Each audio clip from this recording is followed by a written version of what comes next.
Have you ever walked out of a negotiation feeling defeated? Like you had all the facts, all the logic, but somehow you still didn't get what you wanted? Maybe it was a salary negotiation, a business deal, or even just trying to get your kids to clean up their room. If you've ever felt like negotiation is a skill other people were born with and you missed the memo, this episode is for you. Because negotiation is not about being aggressive. It's not about winning at all costs. It's about using empathy, strategy, and clarity to create outcomes that work for everyone, including you. Today, I'm going to break down a simple, powerful 4-step negotiation framework, combining lessons from 2 of the most respected negotiation playbooks in the world. Getting to Yes, the classic from Harvard's negotiation project.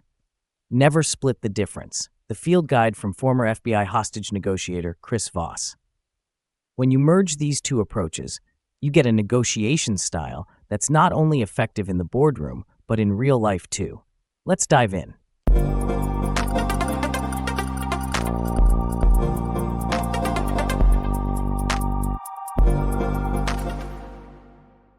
First, let's talk about these 2 schools of negotiation from these 2 famous negotiation books.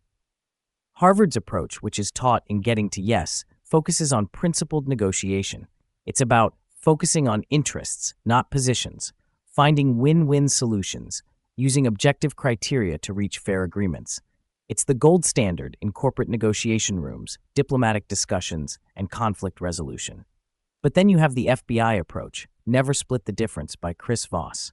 Voss spent decades negotiating with kidnappers and terrorists. He learned the hard way that real-life negotiation isn't clean or rational. It's messy, emotional, human. Voss teaches tactical empathy, mirroring and labeling, calibrated questions, and the power of strategic no. Now imagine blending these 2 worlds. You get a negotiation framework that's emotionally intelligent, methodical, and adaptable to almost any situation. Here's how it works. Step 1. Start with tactical empathy and curiosity. Most people make the mistake of opening negotiations with demands or arguments. They walk in thinking, here's what I want, and here's why I deserve it. But here's what both Harvard and the FBI agree on. Negotiations rarely start with logic. They start with emotion.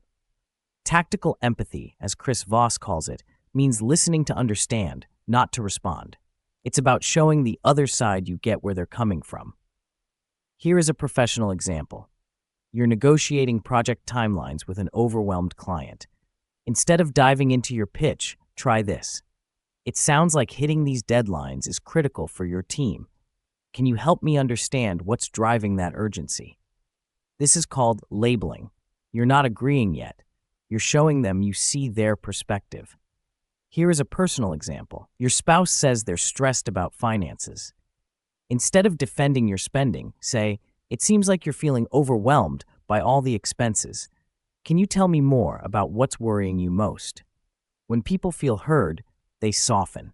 Their guard comes down. That's when the real conversation starts. In many negotiations, emotions, assumptions, and personal feelings get tangled up with the actual issue you're trying to solve. When that happens, people feel personally attacked, or they attack you personally, even if the conflict is really about the issue, not them. So the golden rule is, focus on solving the problem, not fighting the person. Step 2. Focus on interests, not positions. Once you've built empathy, the next mistake people make is arguing over positions. I need a 10% raise. We can't approve that. That's a dead end. Instead, shift to interests. Ask, why do they want what they want? Let's say you want to negotiate the project deadline. Your manager says, we need this done by Friday. Instead of panicking or saying no, ask, can I ask what's driving the Friday deadline? You might learn it's because their boss has a presentation Monday. Now you can brainstorm options like delivering an early draft Friday and finalizing it Monday. Another example, let's say your teen says they want to stay out until 1 a.m. Instead of saying, no, it's too late, ask, what's important about staying that late? Is it about the event, the friends, or something else? Now the conversation moves into problem-solving mode, not argument mode. In his book, Chris Voss shared his secret weapon here. Use calibrated questions that start with how or what. For example, what's the biggest challenge if we don't hit that deadline? This keeps them talking and gives you more data to negotiate smarter. Step 3. Create win-win options while holding boundaries. This is where creativity comes in. From getting to yes, once you understand both sides' interests, brainstorm mutual gains. Don't settle for either or. Ask, how can we both walk away better off? For example, when you negotiate a job offer, instead of arguing only over salary, ask, would you be open to discussing performance bonuses or flexible work options alongside base pay? This shows you're collaborative, but strategic. And here's where Voss sharpens the edge. Don't be afraid of no. In fact, he says no is often the start of the real negotiation. It makes the other side feel safe and in control. Let's apply this to a real-life scenario. Let's say your neighbor wants you to pay the cost of a fence immediately. You can say, no, I'm not able to commit to that right now. But what if we phased it over a few months or found a shared discount? Pro tip, bring in objective standards like market rates, data, or third-party quotes to ground the conversation in fairness. And remember the golden mindset. Yes is nothing without how. Always negotiate the implementation details, not just the agreement itself. For example, after agreeing to split project work, clarify who's doing what by when, so no one walks away with assumptions. Step 4. Close with emotion. Confirm with clarity. Most people rush to the finish line and forget the most important part, closing with clarity and emotion. Chris Voss calls this the accusation audit. List out the things they might fear before they say them. I know this might seem like I'm pushing hard for my side, and that's not my intention. This lowers defenses and builds trust. Then, always summarize the agreement in writing. This prevents misunderstandings later. For example, you can say, just to make sure we're fully aligned, I'll send a quick email summarizing our agreement on deliverables and deadlines. And using the budget example, after agreeing on a family budget, write it down and put it on the fridge. Finally, close with positive emotion. People remember how they felt at the end more than the details. I'm really glad we figured this out together. It feels like a win for both of us. As a bonus tip, here's the final mindset shift. Negotiation is not a one-time event. It's a system of trust, reputation, and relationship building. If you are negotiating a contract with a vendor, you might feel like you win by forcing a steep discount.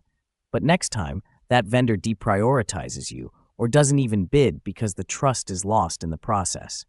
When you're at home, you might win an argument with your partner by being right.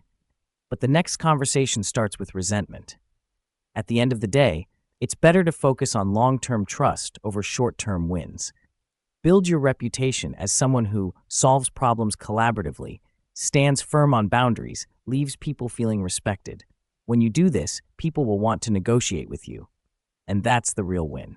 All right, let's recap the 4-step negotiation framework. First, start with tactical empathy and curiosity. Second, focus on interests, not positions. Third, create win-win options while holding boundaries.